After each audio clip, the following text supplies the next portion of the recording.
Rewind. This is Kelly Florence. And I'm Meg Hofdahl. And today we're talking about Monster Squad. Meg, when did you see this movie? The other day. Wait, you hadn't seen it before? No, I'd never seen this movie before. I had never heard of this movie. I had never seen a VHS cover of this movie. I didn't know this movie existed. The reason I chose this movie was because we were at Crypticon. Somebody was wearing that Stephen King shirt. It says Stephen King Rules, I think, on it. And I'm like, yeah, I love your shirt, because I'm a Stephen King dweeb. And they're like, yeah, it's from Monster Squad. And I was like, oh, and I pretend like I knew what it was. And then I saw on a Stephen King like Facebook group, somebody is like, the same thing happened to them, where they're like, I like told them I like their shirt, and they're like, it's from Monster Squad. And so I was like, well, I better get into this business. So how about you? When did you see it? I don't remember, but I saw it young. And then I probably saw it one more time, but I haven't rewatched it since I was a kid. So this was an interesting rewatch for me. Tell us when it came out and some stuff about it. Okay, so it came out in the summer of 1987.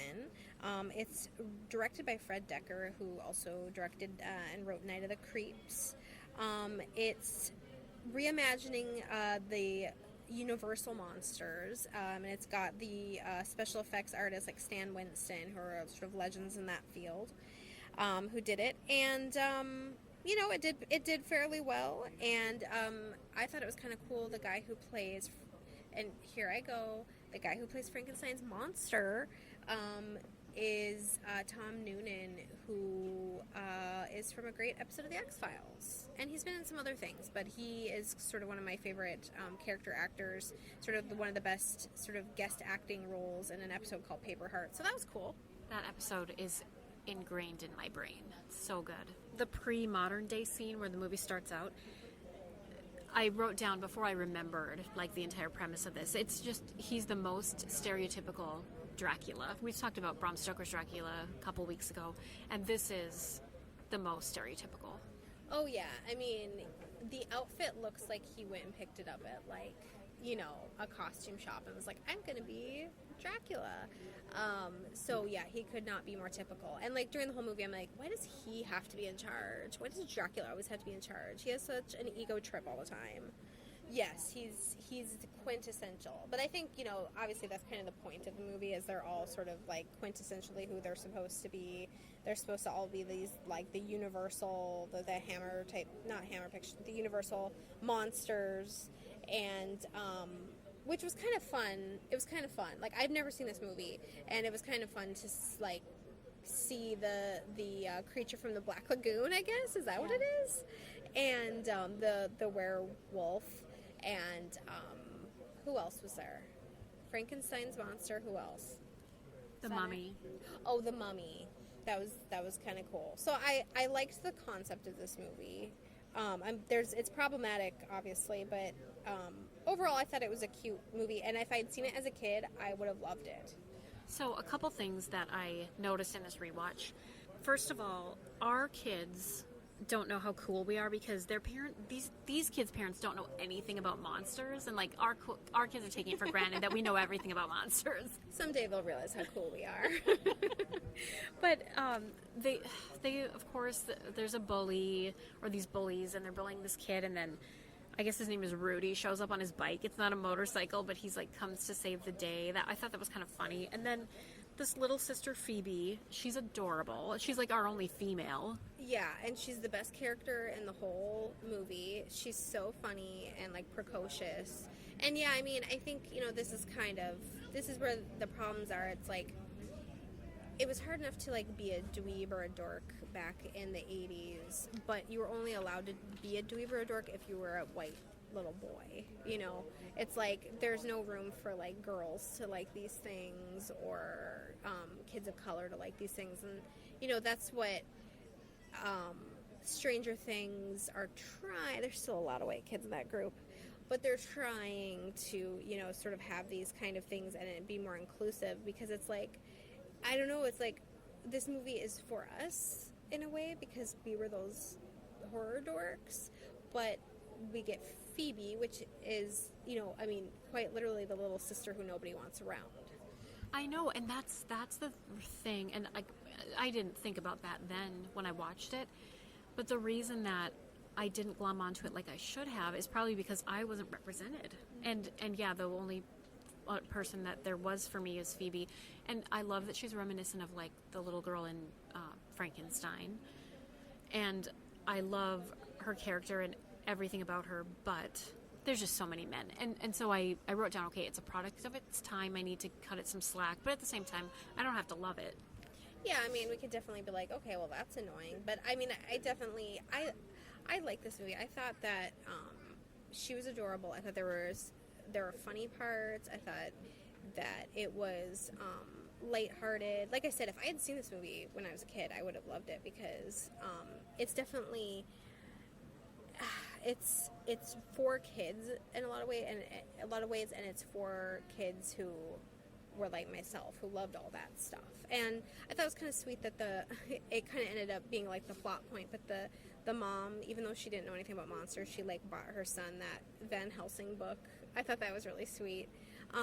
Obviously, the most problematic thing of this whole movie was that virgin apparently only means if you're a girl. Yeah, I know. And I've got something to say about that in a bit.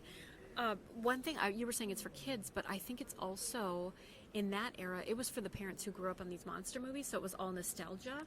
And, I mean, even though they were already old movies by that standards in 87, it's still like, oh, I remember seeing the original, like, you know, at the drive-in or whatever. So it was probably speaking to a lot of generations. Yeah, that's true. That's true. You know, it was appropriate. Like, I felt like, oh, this is one that I could watch with my kids. Except, I mean, I didn't love all the virgin talk. That was something I wouldn't necessarily want them to see. But overall, I was like, this is a movie that, you know, I think my kids would like, and that it wasn't too scary, but it was, you know, it still had monsters in it. And I love the Phoebe and Frankenstein's monster, like, have this, like, cute relationship. And, like, oh my God, I know I'm skipping to the end, but when, her stuffy goes flying into the portal and he grabs the stuffy. That's sweet. That's I know, really it's so cute.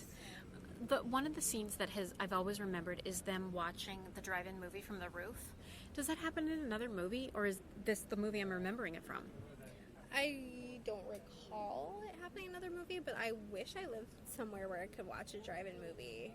I mean, I know they don't really exist anymore, but that would be cool to sit on your roof and watch it. You wouldn't be able to hear it, though. Well, you can tune into the radio station that it's playing on. That's how they work. Oh, that's right. That's right. Well, that would be nice. I know. I would love it.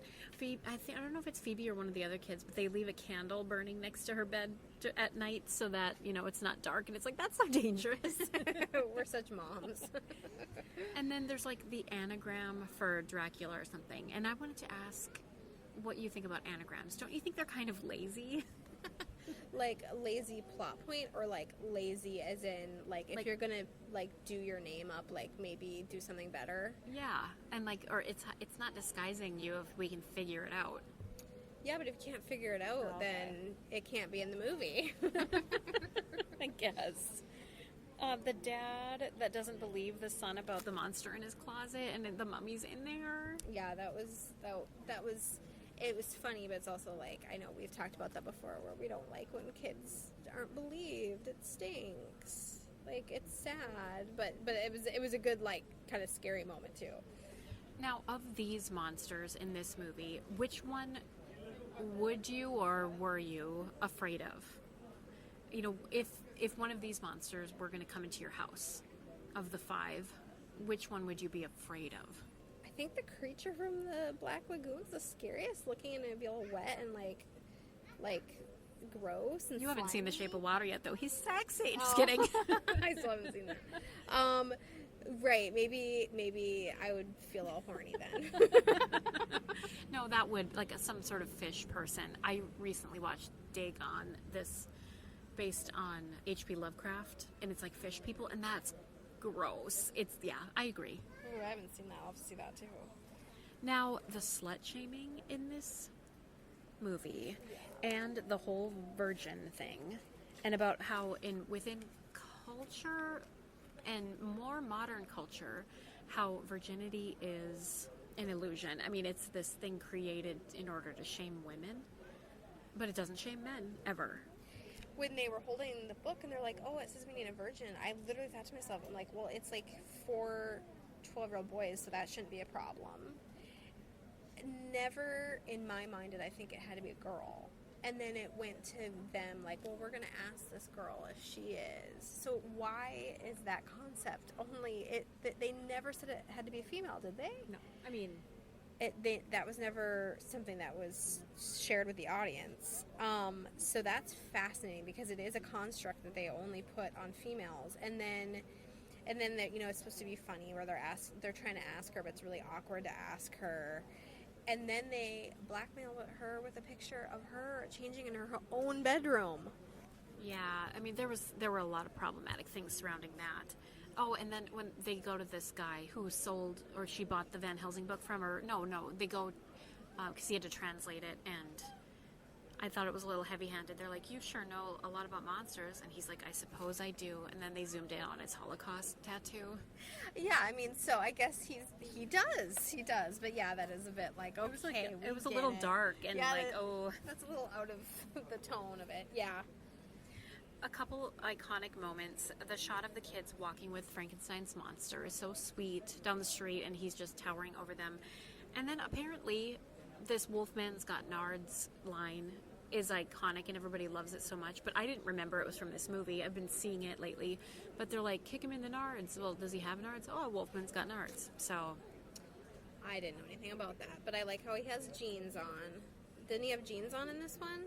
Yeah. That was funny. okay, I'm gonna go skip to the Phoebe at the end. She's reciting the German, and she's holding Frankenstein monster's hand, and it's so sweet, and I love her so much. Yeah. And I was thinking how hard it would be for that little girl to repeat those words. I mean, that would be really difficult. She did a great job, and yeah, that was really sweet. I like how they had that little friendship. But again, you know, to go back to the slut shaming, then when it didn't work, when the first girl read it, the teenage girl, they're like, aren't you a virgin? She's like, well, so-and-so, but he doesn't count. And it's just like, there's just all these problems with that. I agree. And also, I noticed in the credits, that girl, she's somebody's sister. She doesn't even have a character name. They just call her so-and-so's sister. She doesn't even get a name. And she's like in it quite a bit. Like, she has a lot of lines. Like, she's in multiple scenes. Oh boy. So I was pretty annoyed. Something I noticed though at this final scene in the breakdown, or the portal opens and everything, I was like, this looks like Back to the Future. And indeed, it was the Warner Brothers lot, and we toured that years ago now. But it's like the clock tower that they're trying to save and stuff from Back to the Future. So you'll notice it looks exactly like that, because it is. You have a good eye, because like you were noticing where we were in New York and you'd seen it filmed in something, and I apparently don't have that architectural eye that you do. Overall, yeah, I think it's a fun movie, and I know you say if you had seen it when you were a kid, you would have loved it, but I remember feeling left out of the movie, like, and not consciously, but I never was like, oh my god, these are my people, I would hang out with them. No, I wouldn't, because they wouldn't want me there.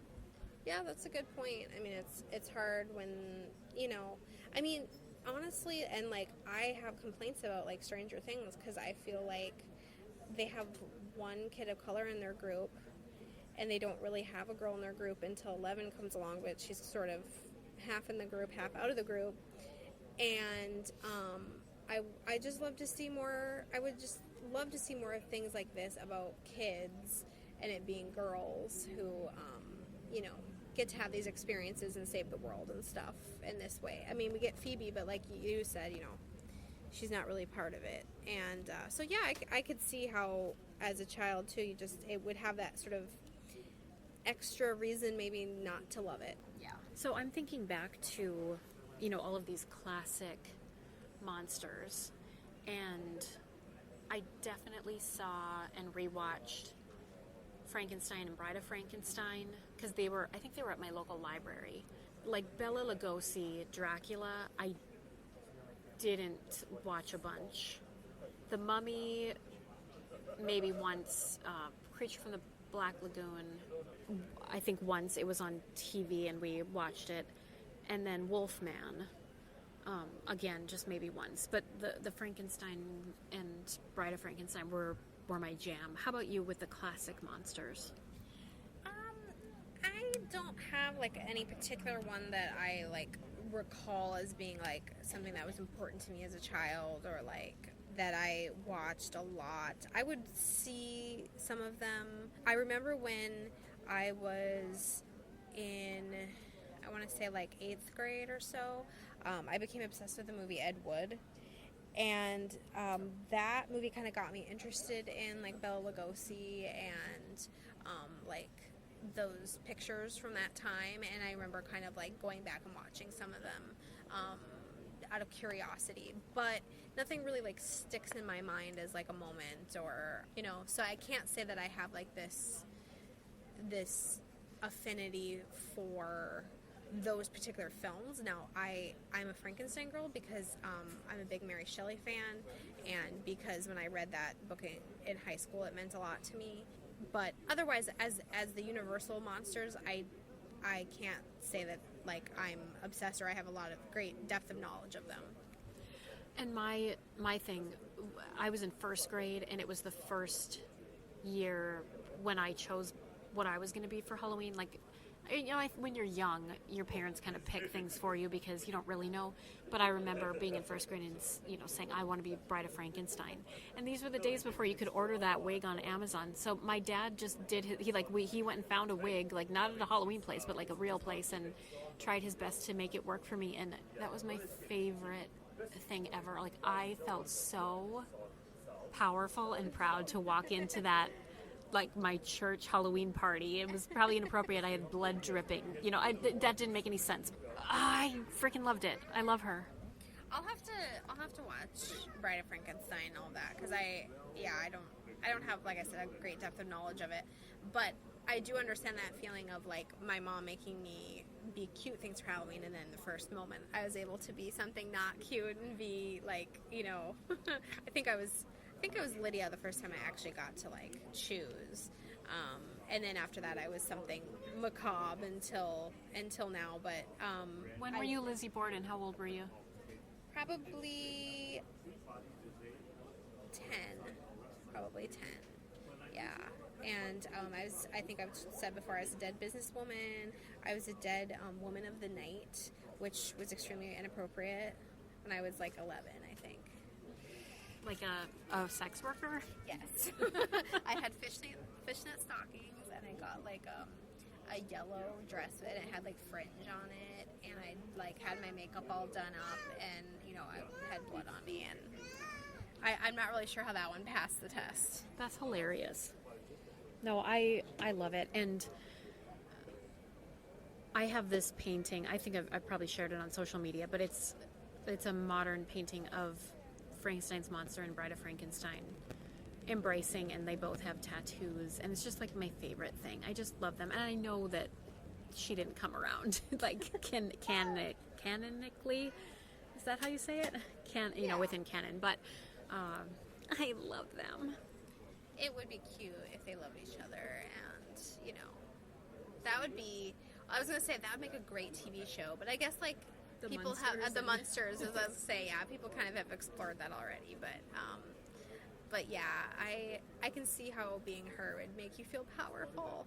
And that was another thing too. I was like, oh, like I wish there were more like female like monsters that are like really sort of recognizable, you know, that they could have used in this movie. That's a bummer.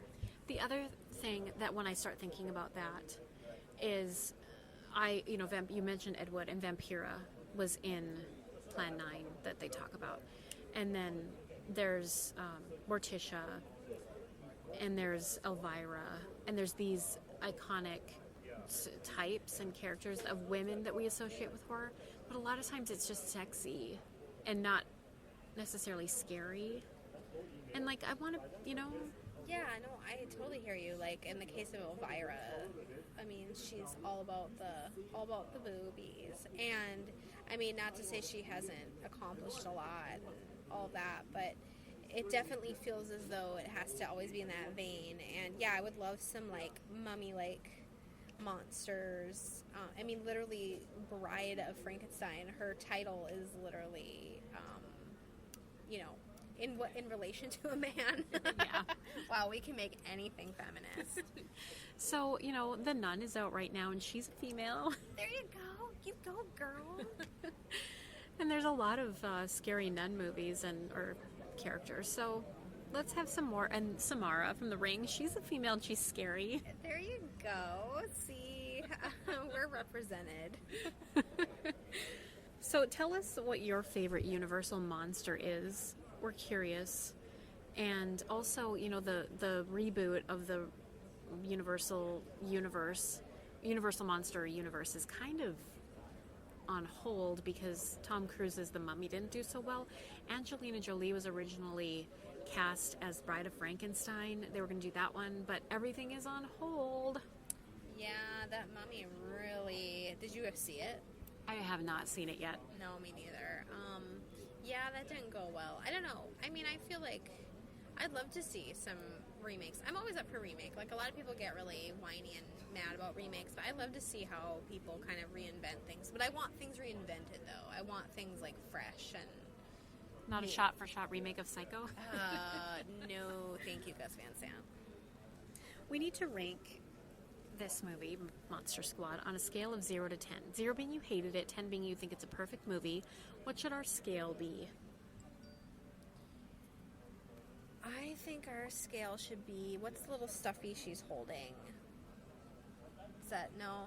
Or should it be Stephen King Rules t-shirts? Yeah, Stephen King Rules t-shirts. That sounds good. How many do you give Monster Squad? I give it 6.5 Stephen King Rules t-shirts because I thought I love... I'm kind of getting into that mood right now where I really want to watch like more lighthearted horror movies. When we watched Bram Stoker's a couple of weeks ago, it's just like... sometimes when they're so serious, I'm just like, ugh. And this one like was lighthearted and fun, and I'd never seen it before, so it kind of had that kind of fun glint to it. And Phoebe was hilarious, and but you know it was predictable, and it wasn't very scary, and that it could have used more girls.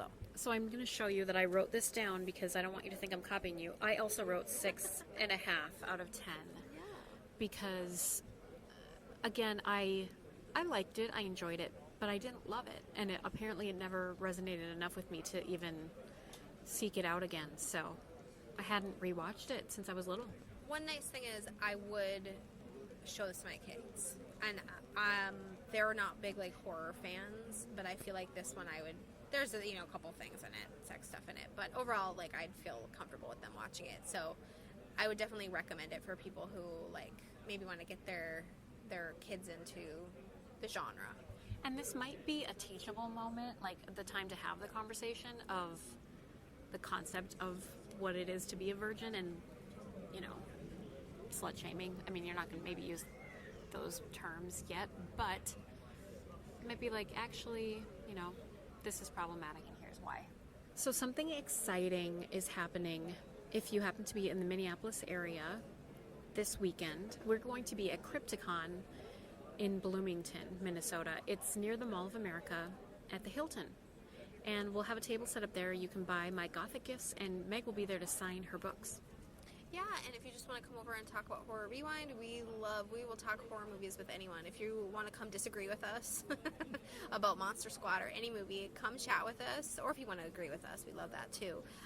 But yeah, come on over. You've got to see. Kelly's got beautiful, beautiful stuff she's been working on. I'm so excited. If I haven't bought it all by then, you should come buy it. And also, last year when Meg was there, her novel hadn't debuted yet, so she's going to have her novel there, plus her books of short stories. So you'll be all set to either buy gifts early or get gifts for yourself. Treat yourself. Or hope you're having a great week, Horror Rewind listeners. Until next time, we'll see you in the horror section. Bye.